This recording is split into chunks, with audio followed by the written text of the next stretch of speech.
Bismillahirrahmanirrahim. Okay, tadi kita dah cover 1.1. Okay, saya dah state Coulomb's law, saya dah sketch electric force diagram, and then saya dah tunjuk satu example yang simple. Okay, apply Coulomb's law for a system of point charges. Ini kalau awak tengok ada tulisan kecil ni, dia kata apa? Maximum 4 charge. Tadi baru 3 charge. Jadi boleh tambah lagi 1 charge untuk complicatedkan soalan tadi. Itu nanti kita bincangkan soalan yang lebih complicated dalam tutorial lah. Okay, cuma sekarang ni saya nak masuk 1.2. Electric field. Coulomb's law berkaitan dengan electric force. 1.2 ini berkaitan dengan electric field. So apa yang kita nak cover dalam 1.2 ini, kalau tengok dalam nota, benda yang kita nak cover adalah yang pertama sekali kita nak define.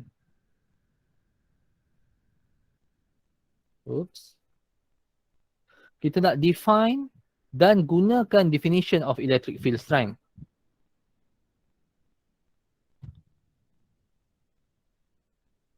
Itu yang pertama. Yang kedua, daripada definition of electric field strength ni, kita akan dapat equation of electric field strength.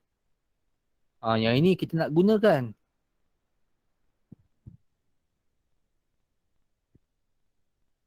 Dan bila nak guna, disebabkan electric field ataupun electric field strength. Electric field dan juga electric field strength ni, kadang-kadang dia guna, buku-buku dia gunakan secara, bila dia nak refer electric field strength, dia gunakan perkataan electric field. Sama lah tu maksudnya. Electric field tu sama maksudnya dengan electric field strength. Ini adalah vektor. Vektor kuantiti electric field ni. Bila vektor kuantiti, maka kena ada arah. Kiri, kanan, atas, bawah. Bila ada arah, maka mesti ada diagram.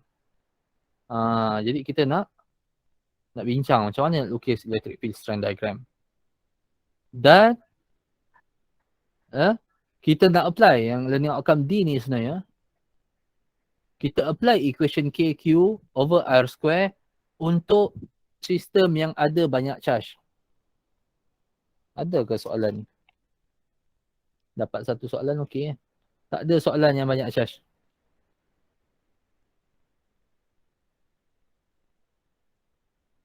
Tidak ada. Ada. Example 5. Example 5. Example 5 dia. Okay, so itu dia dalam topik 1.2. Okay, electric field. Kita bincang ya. Yang kita nak bincang itu learning outcome dia. Tak ada ni. Baik.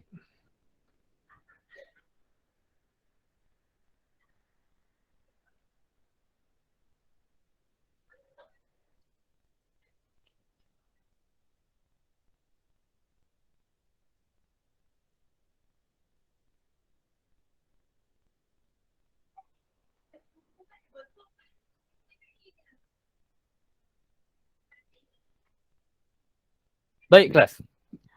Perkataan field, medan. Dalam semester 1 dulu, kita pernah sebut tentang gravitational field, medan gravity. Pasal apa wujudnya konsep field ni? Konsep field ni wujud dan digunakan oleh saintis untuk explain bagaimanakah adanya force. Kenapa nak kena ada konsep field pula?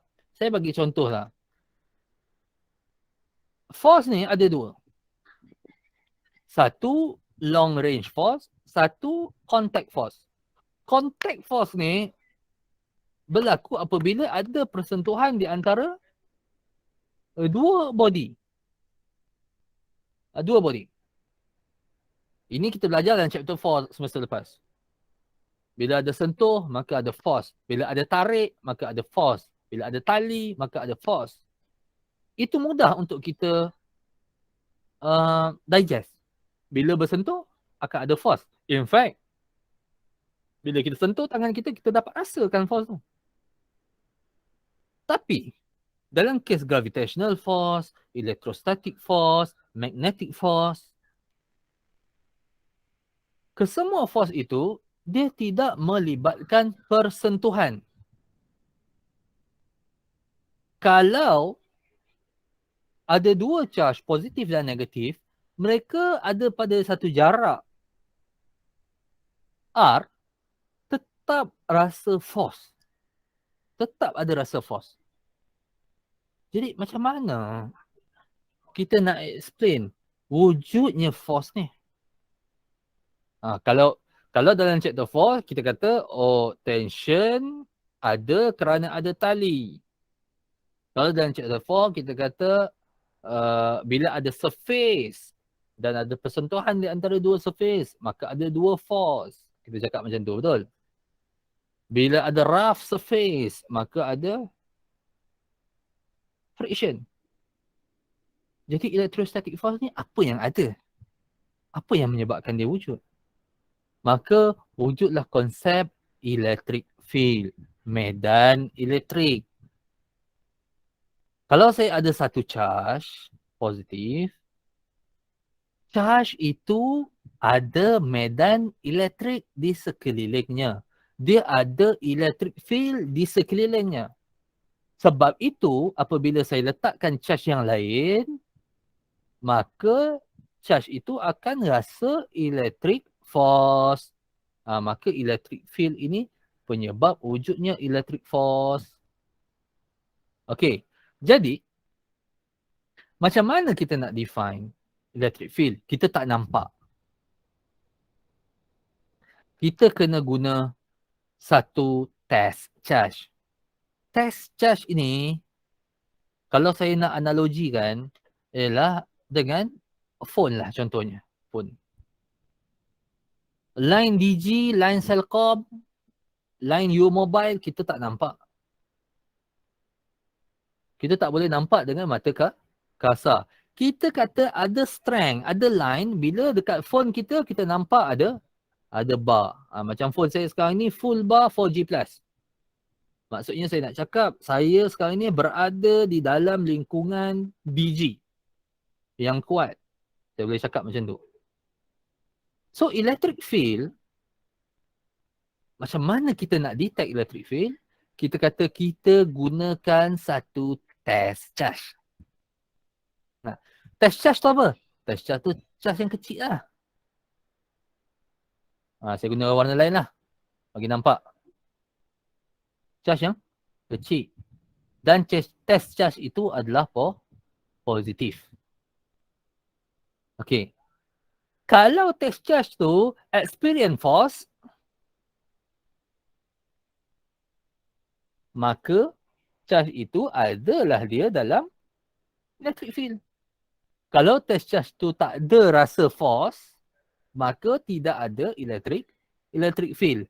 Kalau kita letak test charge itu berhampiran dengan positive charge, sudah pasti dia akan rasa force.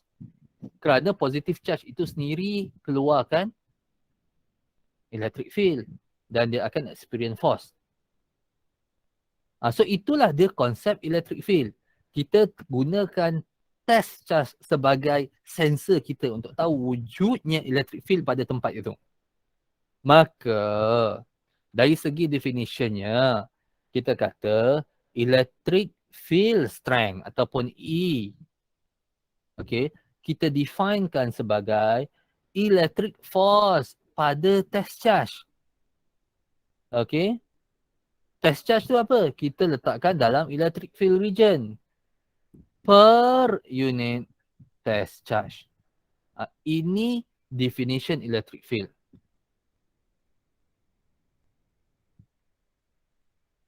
Force per unit test charge. Daripada definition ini, kita akan dapat equation dia. Equation dia kita boleh tulis since let's say ni charge Q since force sama dengan K Q over times Q naught over R square over Q naught, maka kita akan dapati bahawa magnitude Q naught itu cancel out. Therefore, equation bagi electric field strength ataupun electric field, kita boleh tulis sebagai KQ over R square. Jadi perhatikan dalam equation ini, tak ada pun test charge dalam equation ni. Okay. Test charge itu hanya kita gunakan untuk explain kewujudan electric field. Dalam pengiraan, kita tak perlu include test charge itu dalam pengiraan kita. In fact, tak perlu pun ada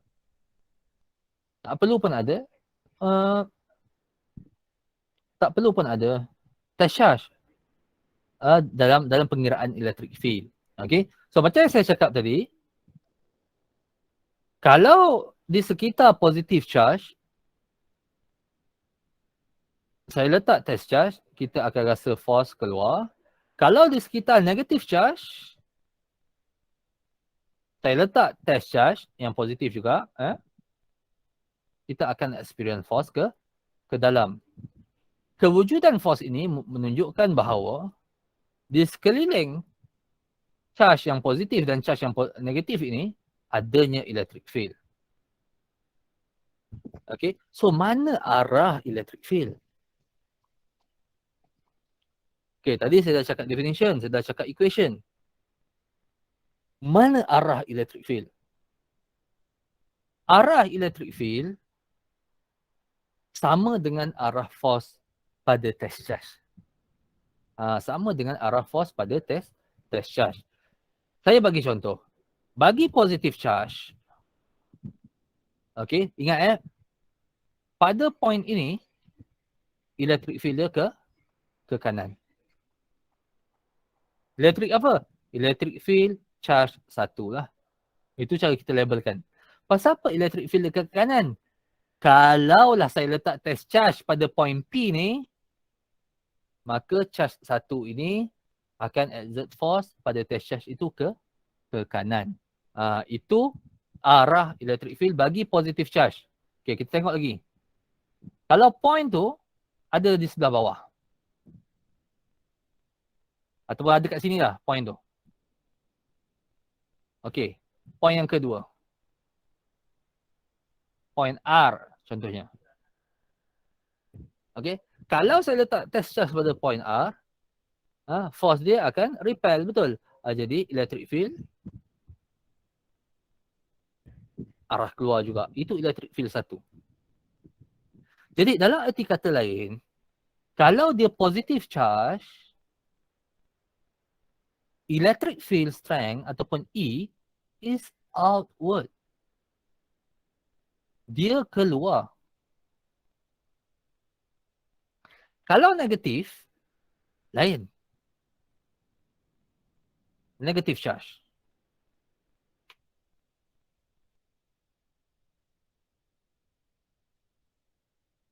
Ada satu titik dekat sini. Point P. Let's name this as electric charge 2 contohnya. Kalau saya letak test charge pada point P, test charge tu positif lah kan? Force akan jadi ke kiri. Maka di situlah sama arah direction E2 kita. Kalau saya buat, ada satu lagi point lain. Point R contohnya. Point R kat sini. Kalau saya letak positive charge pada point R, force-nya arah kanan. Okay, pasal negative sign attract positive charge. Maka begitulah juga dengan electric field-nya. Electric field arah kanan juga. Okay, so E2. So, dalam kes ini, kalau dia negative charge, okay, the direction of electric field inwards ataupun ke dalam. Itu ke perkataan yang digunakan? Inwards ke? Towards the charge lah. Sama lah tu. Towards the charge. Okay, so itu kena faham. So, bila soalan cakap tentang electric field diagram, electric field strength diagram,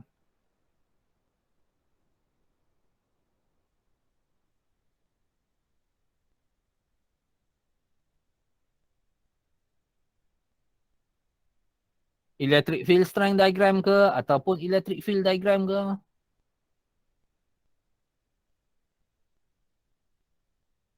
Dia sebenarnya merujuk kepada vector diagram.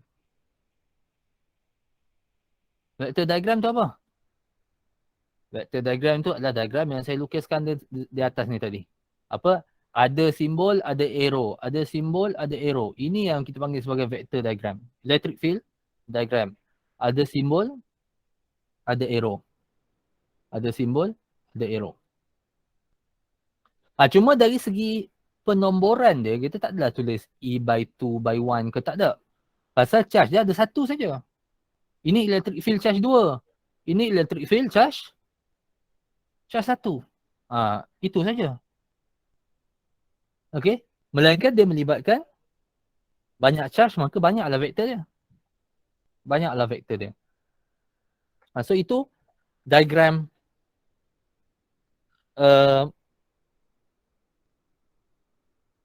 electric field. Electric field pada charge.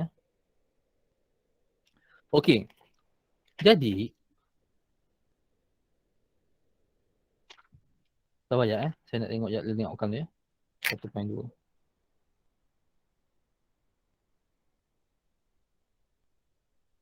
Okey. Itu ada. Itu learning outcome 1.2C. Sketch the electric field strength diagram. Selesai kat itu. Okey, cuma kalau kita tengok dalam nota pada slide nombor 17 dan juga slide nombor 18. Dia merujuk kepada electric field lines pattern. Ini pattern. Bukannya electric field strength diagram. So itu gambar yang berbeza ya. Electric field strength diagram, electric field diagram, itu saya merujuk kepada vector diagram. Electric field pattern ini dia tak sebut dalam syllabus.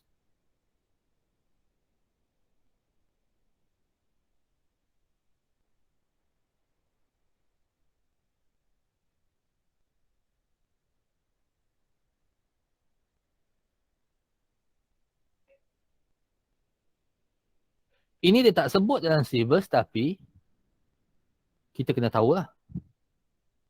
Okey, pattern ni adalah bagaimana bentuk electric field pada charge. Bagaimana bentuk electric field? Okey. Kalau positive charge, bagaimana bentuk electric field di sekeliling charge itu? Kalau negative charge, bagaimana bentuk electric field di sekeliling charge itu? Bagi positive charge, okay, bentuk electric field, saya lukiskan sendiri depan awak.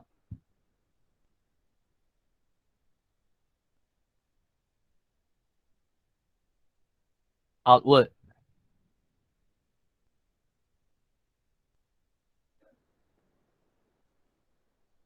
Okey, tapi kalau negative charge, arrow-nya ke dalam. Ini isolated charge ya. Maksudnya ada satu saja charge.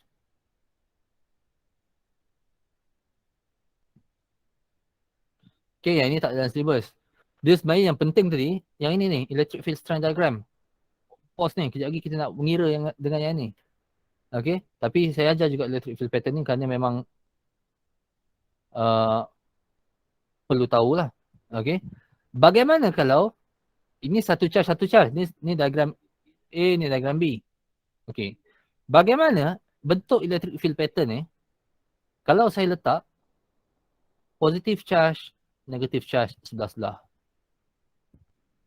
Maka line dia positif pergi negatif.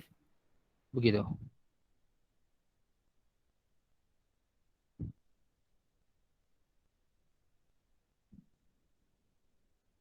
Okey. Tak payah banyak line untuk setiap satu charge. Ada 4 line dah cukup.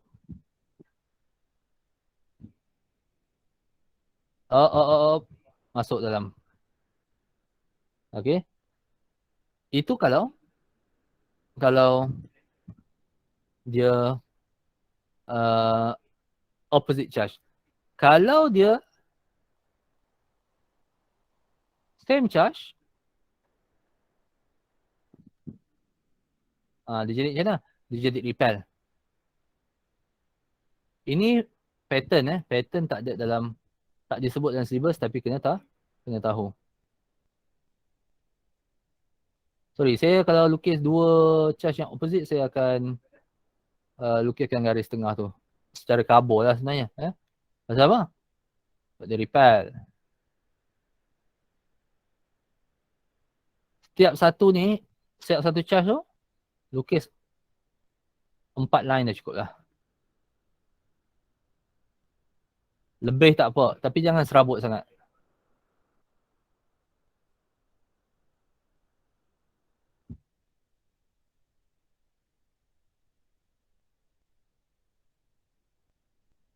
Okay. So katakanlah kalau keluarlah soalan electric field pattern ataupun electric field pattern ataupun electric field lines, electric field patterns ataupun nama lain dia kadang-kadang dia guna perkataan electric field lines.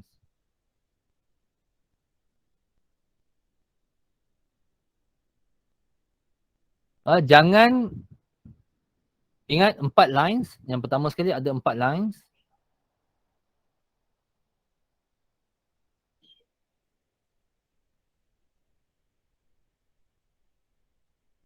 So minimum 4 lines untuk setiap charge. Dan yang kedua,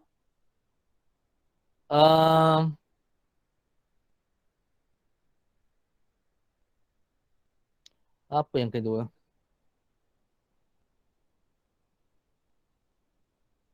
Allahumma salli ala Muhammad.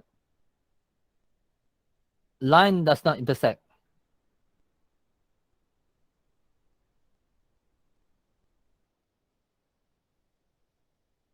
Okay, dia tak bersilang. Okay, dia tidak bersilang. Okay, so itu electric field pattern. Okay, tapi yang saya nak awak betul-betul faham ni adalah electric field strength diagram ataupun electric field diagram. Bila electric field strength diagram, electric field diagram merujuk kepada vector diagram. Okay.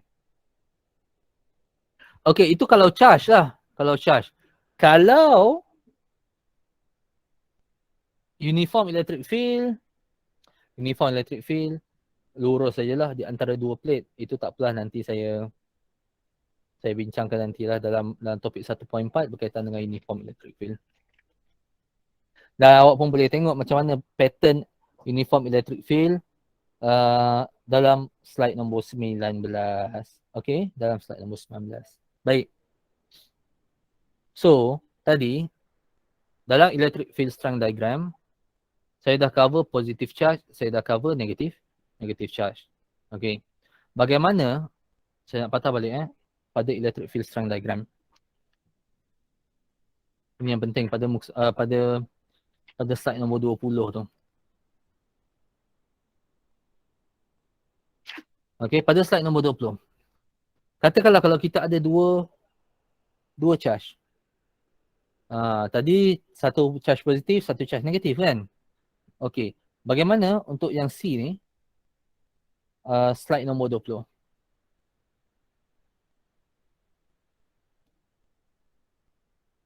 Kita ada dua charge. Satu charge negatif. Satu lagi.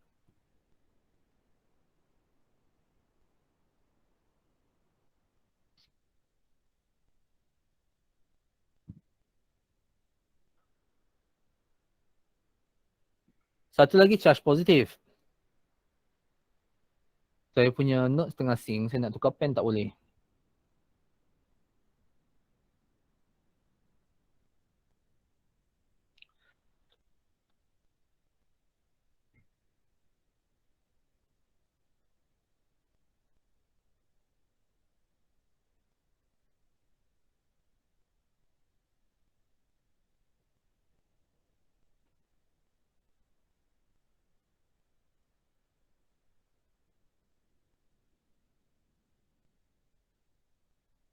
Baik. Satu charge positif, satu charge negatif. Okey. Saya nak kita lukiskan electric field pada satu titik kat sini. Titik P. Macam mana kita nak lukiskan electric field pada titik P? Yang ini apa-apa pun lukiskan garisan sama-sama yang menghubungkan antara titik P dengan charge. Yang pertama, charge Q1 dan garisan sama-sama yang menghubungkan titik P dengan charge Q2. So dia ada dua garisan kat tu. Okay. So charge, dia terbalik lah. Q2 kat atas. Q1 kat bawah.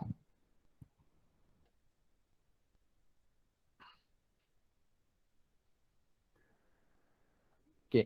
Kita kena ingat, E1, electric field oleh charge 1 pada point P, dia keluar. Pasal apa? Kita hanya tengok charge 1 saja. E1. The electric field by positive charge is outward, charge 1. Electric field bagi negative charge pula towards the charge ataupun inwards. E2. Yang ini adalah electric field diagram at point P.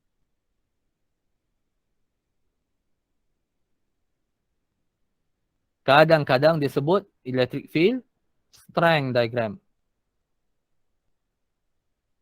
at point P. Okay. So, ini adalah vector diagram. Kena lukis, dan kalau kita nak buat penambahan, kita kena buat macam penambahan vektor. Macam mana kita tambahkan force dulu. So itu dia satu contoh electric field diagram ataupun electric field strength diagram yang melibatkan satu sistem yang ada dua charge. Okay. So selesai dah kat situ.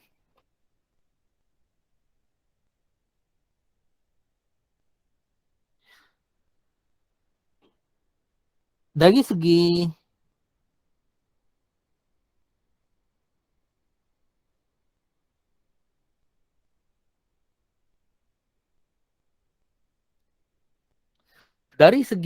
equation, sebelum kita bincang ni, sebelum saya pergi jauh, sebelum saya terlupa, equation yang kita nak apply adalah equation K sama dengan E sama dengan KQ over R. Rules dia sama saja. Macam equation Coulomb's law. Dalam equation ini, nilai Q itu adalah magnitude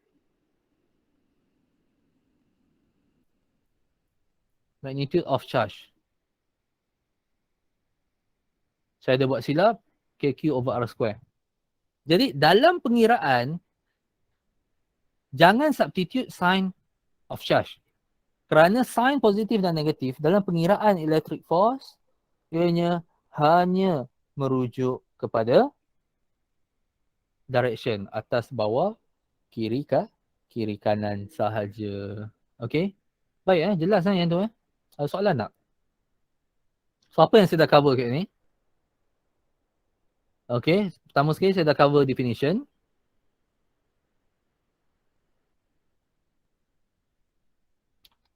Mengapa perlunya konsep electric field ni?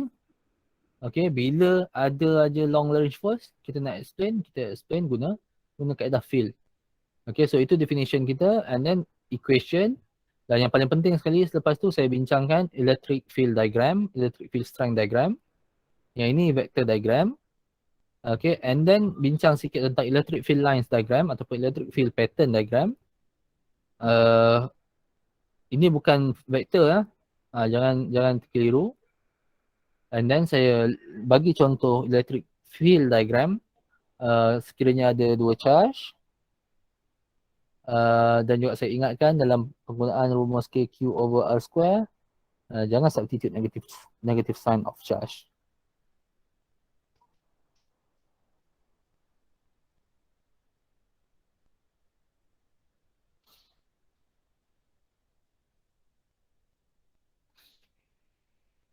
Baik.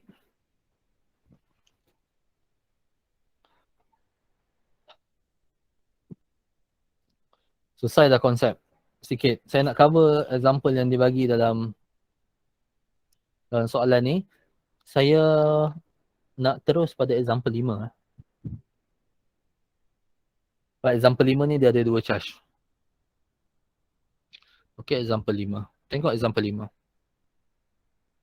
Ingat sila. Mana example 5? Okey, ini example 5 dah ni. Okey, ni example 5. Saya nak lukis gambar ayat.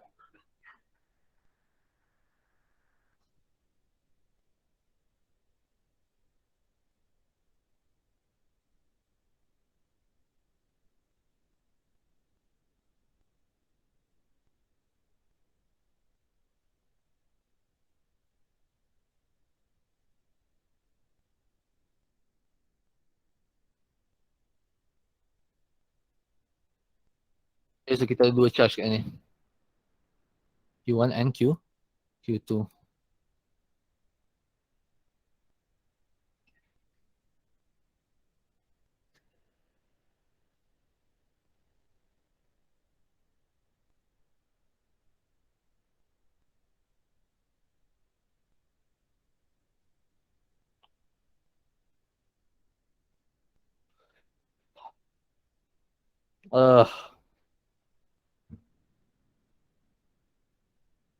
Baik.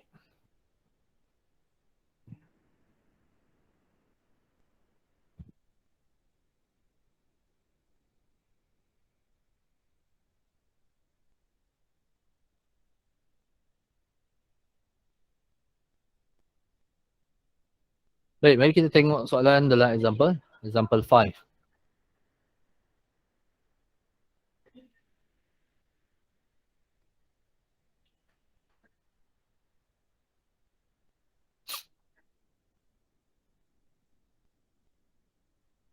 Two charges, Q1, positive 7 microcoulomb, and Q2, negative 5 microcoulomb, are separated by a distance 0.3 meter between each other. Ni gambar dia. Okay. Okay, Q1, 7 positif 7 microcoulomb, Q2, negatif 5 microcoulomb, dia jarak dia 0.3 meter di antara satu sama lain. Determine the resultant electric field produced by these two charges at point P. Point P itu ada pada y-axis atas 0.4 daripada charge 1. Jadi ada satu point P. Saya nak lukiskan gambar yang baru. Okay. Kalau saya pensyarah sendiri melukis gambar yang baru untuk buat soalan ni, kerana pentingnya gambar yang baru ni,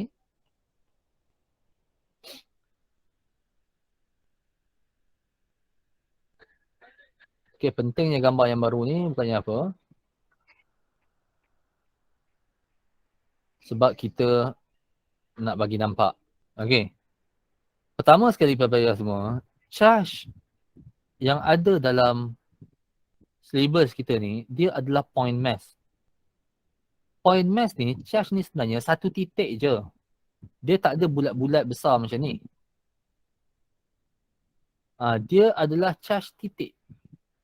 Satu titik kecil je sebenarnya. Tapi kita lukis terlalu besar. Sebab kita nak bagi nampak lah. Sebab tu kan kadang ada setengah buku, bila dia lukiskan charge, dia tak label pun positif dan negatif dalam charge tu. Dia cuma letak satu titik saja. So charge Q1 ada kat bawah ni. Q1. Charge Q2 ada di sini. Okay, dia bagi tahu Q1 sama dengan positive 7 microcoulomb. Q2 sama dengan negatif 5 microcoulomb. Ada satu titik P dekat sini. So itu titik P. Jarak di sini 0.3 meter. Jarak di atas ini adalah 0.4 meter. Okey. Jadi kita boleh kirakan jarak R1. R1 itu jarak charge 1 dengan point P sama dengan 0.4 meter lah. Tak ada isu. Tapi R2. Ini R1 0.4 meter. Tapi R2 kita kena kira lah. Okey, menggunakan Pythagoras theorem. Tak silap saya 0.5 meter.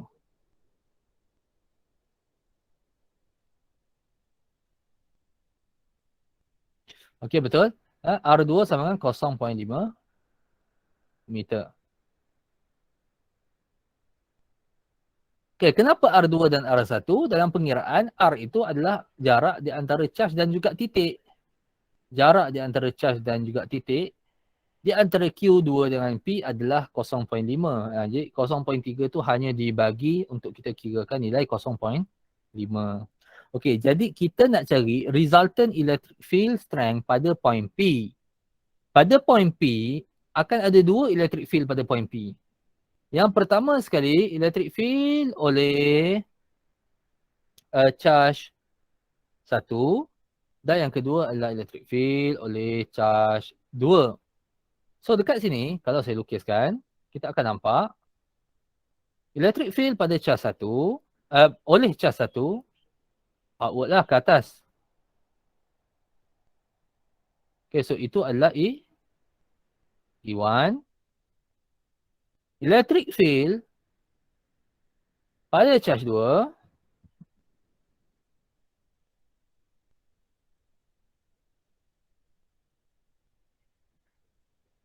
E2. Okay, jadi macam tu dia punya gambar dia. Okay, cuma yang ini kalau kita tengok, pelajar semua, bila kita nak tambahkan dua vektor, ini sama juga, sama ada force ke electric field ke, ada dua vektor yang tidak ada pada axis yang sama ni, maka jangan lupa kita kena lukiskan koordinat axis. Buruk koordinat axis ni buruk. Saya nak lukiskan koordinat axis yang halus sikit lah ya.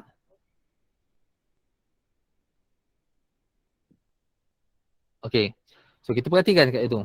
So dia ada y axis, ada x axis. Nak tak nak, kita kena cari angle lah. Okay, berapa angle yang ini? Angle theta. Okay, angle theta berapa? Angle theta tu kita boleh kira dengan gunakan rumus tangent pun boleh juga. Okay, so tangent theta sama dengan opposite over adjacent. So dalam kes ini 0.4 over 0.3. So dekat sini kita akan dapat nilai angle theta bersamaan dengan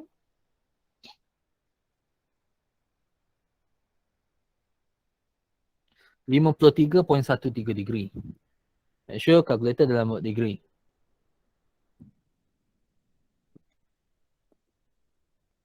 Baik, kenapa nak kena ada angle ni? Sebab kita nak buat vector addition by component. Bila vector addition by component, kita kena resolve dulu E2 ni. E2 ni ada angle. Samalah force ke, vector ke, velocity ke. Bila ada angle kita nak tambahkan. Dia bukan ada dalam axis yang sama, kita kena resolve. Ini kita dah belajar banyak dalam semester 1. Baik. Jadi ini, ada orang kata lukis table. Boleh juga lukis table. Dalam kes ni, boleh juga lukis table. Kalau kita lukis table pun cantik juga. Table tu ada apa? Ada electric field,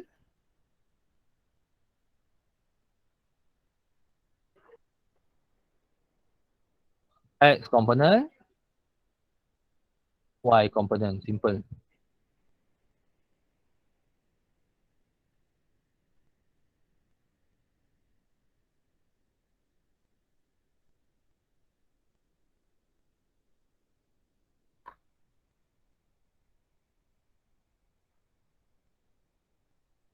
So ada dua electric field kat sini lah. Electric field E X component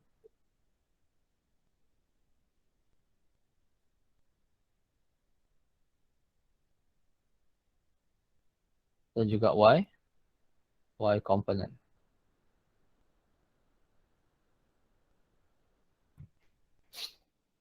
perlu tak kita kira terlebih dahulu E1 dan E2 tu?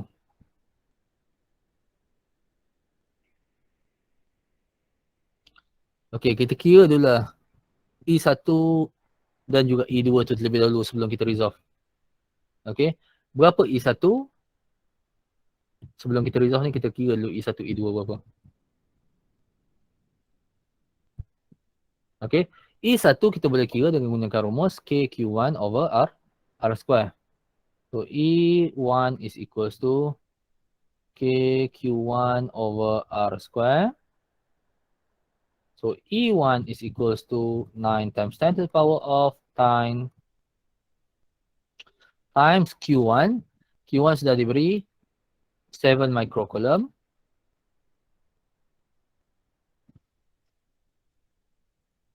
Divided by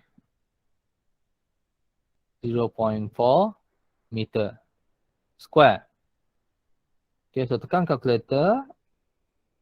Awak akan dapat sama dengan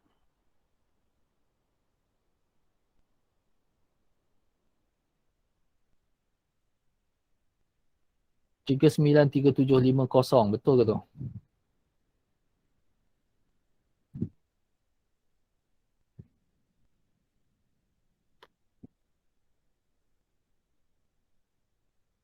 Betul, sir. 39350. Unit dia apa? Unit dia Newton per coulomb. Pasal apa? By definition, E sama dengan F over Q. F Newton, Q coulomb. So, Newton per coulomb. Itu E1. E2 sama dengan, kira magnitude dulu Ini baru kira magnitude saja terlebih dahulu. E2 sama dengan KQ2 over R2 square. Okay, so E2 sama dengan 9 darab 10 kuasa 9 darab dengan, ingat, jangan substitute negative sign. Okay, ya, Q2 sama dengan negatif 5 microcoulomb. Negatif itu adalah properties dia untuk tentukan arah direction of E saja. Bila kira, kita masukkan magnitude 5 microcoulomb. Bahagi dengan jarak dia 0.5 square.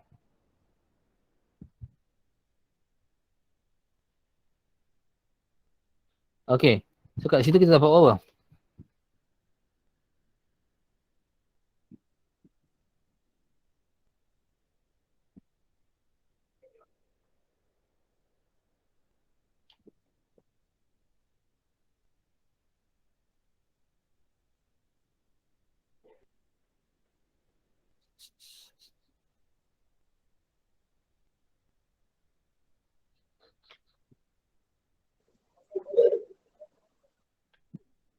Ya, dah buka mikrofon tu, alang-alang jawab.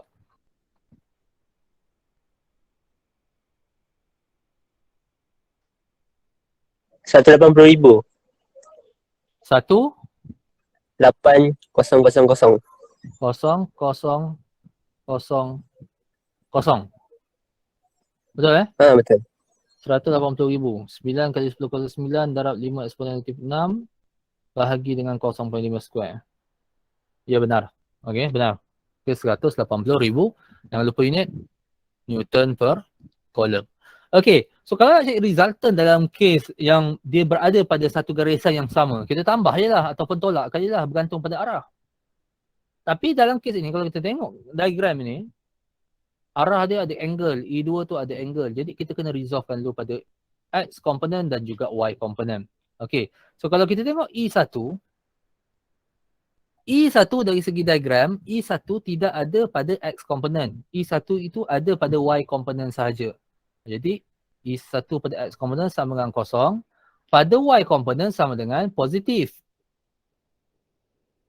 39350 Newton per coulomb. Kenapa positif? Ini merujuk kepada direction. Arah dia ke atas. Bukan kerana dia positive sign. Arah dia ke atas. Okay. So dekat sini automatically saya define atas positif, bawah negatif. Kanan positif, kiri negatif. Okay. Itu definition yang biasa kita pakai. Okay. Itu satu. Yang kedua, E2 pula. E2 ni, ya kita kena resolve. Pada X component, kalau kita tengok, E2 ini adjacent dengan angle theta. Jadi, kita akan pakai cos theta. Okay, E2X sama dengan E2 cos theta. Okay, yang itu sama dengan 180,000 ni boleh kita tulis lah. Dalam scientific notation juga sebenarnya. Lagipun dia 180,000 kan. 1.8 kali 10 kuasa 5 ya. 1.8 darab 10 kuasa 5 cos. Ini pun tak bagus ni saya tulis ni sekejap. Nanti awak ambil ringan ni. Ni E2X eh. So E2X sama dengan 185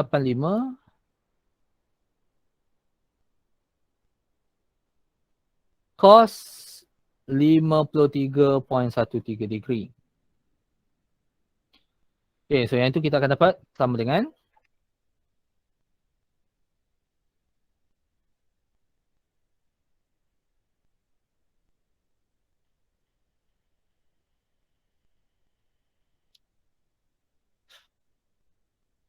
108 darab 10 kuasa 3. Okay, Newton per kolom. Manakala E2Y, tengok gambar, E2Y ni direction dia ke bawah. Kalau kita resolve, E2Y ni merujuk pada negatif Y axis. E2X positif X axis. Kalau bawah negatif, maka E2Y sama dengan negatif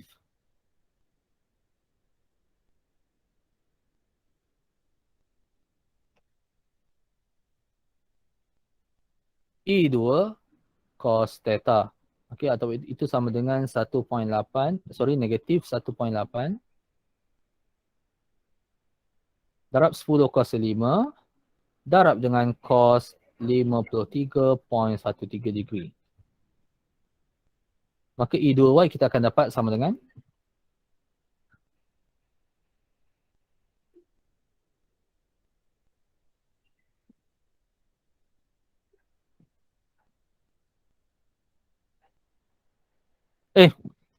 cos apa pula Y lambat awak nak betulkan saya ya. Y adalah sin. Okay, Y axis sin. Sebab apa? Y axis opposite dengan angle theta. Okay, so 1.8 eksponen 5 darab dengan sin 53.13. Berapa jawapan?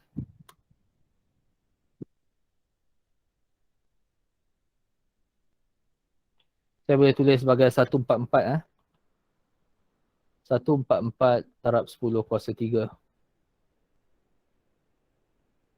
Newton per kolom.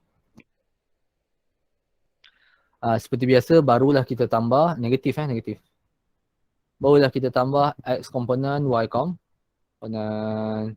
Okay, so kalau kita tambah X komponen, kita dapat EX sama dengan positif 108 positif 108 times 10 to the power of 3 Newton per kolom. EY pula sama dengan 3939750 minus 144 eksponen 3. Awak akan dapat 249.750. Okay, so positif juga. Positif 249.750 Newton per kolom. Okay, so kalau kita tengok kedua-dua EX dan EY ni adalah positif. Okay, so EX kalau saya lukiskan ke kanan. EY saya lukiskan ke atas. Maka di sini kita boleh cari resultant force iaitu E2 ya.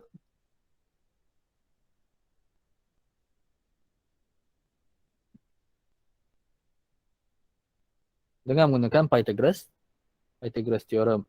Okey, yang mana E2 sama dengan square root of EX square plus EY square. Oh, pelajar semua tolong bagi perhatiannya. Saya ada buat salah. Awak kalau awak betulkan saya walaupun saya salah, nanti awak silap lah. Okey. Walaupun saya dah ada solution yang penuh, saya tak guna pun solution yang penuh tu. Saya kira balik So square plus 108 exponent 3 square. Square root answer kita akan dapat electric field kita sama dengan, saya tekan kalkulator saya dapat 272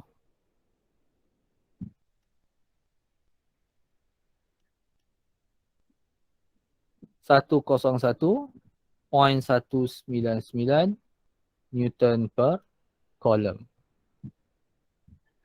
Siapa-siapa tolong confirmkan betul ke salah?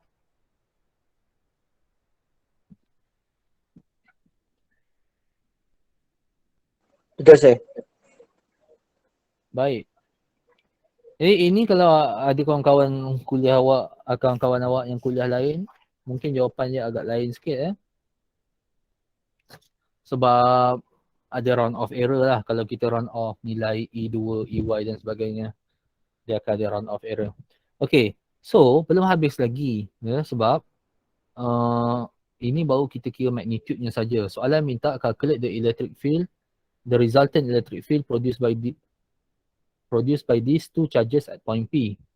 Okay, kenapa saya letak E2 pula? Sepatutnya E pada point P. E net I'm sorry, bukan E2. Simbol saya tak betul. Okay, so kita cari E net pada point P. Angle kena cari juga. So, soalan minta resultant of electric field. Bila resultant of electric field letak dekat magnitude itu, maka kita kena cari direction dah sekali. Okay, so macam biasa tak lain. Kita gunakan tangent theta. Tangent theta EY over EX. Okay, so itu sama dengan berapa EY kita tadi? 249,750. Inverse tangent so angle theta sama dengan inverse tangent. 249,750 bahagi dengan 108/10 kuasa 3 Baik. Di situ kita akan dapat angle theta.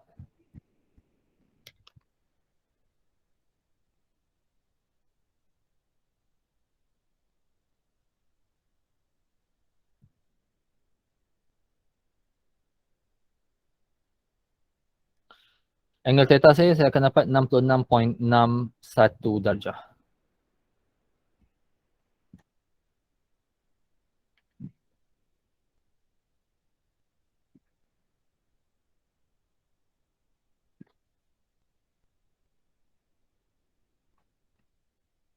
Okey, 66.1 darjah kena sebutlah. Okey, yang ini dia ada di atas positif X at Z. So kena cakap above positif X at Z. Kena cakap ayat tu. Kalau tak cakap ayat tu nanti tak dapat markah. Salah nanti. Salah nanti awak punya jawapan. Kena cakap ayat tu. Baik, itu saja. Jadi pada kelas-kelas saya yang lain yang menonton video ni secara non face to face, awak semua dah boleh try jawab termasuk yang kelas MS3 MS3 tutorial awak semua dah boleh jawab soalan 1 sampai soalan 8 dalam tutorial. Okay, so itu jawab dulu soalan 1 sampai soalan 8 dalam tutorial.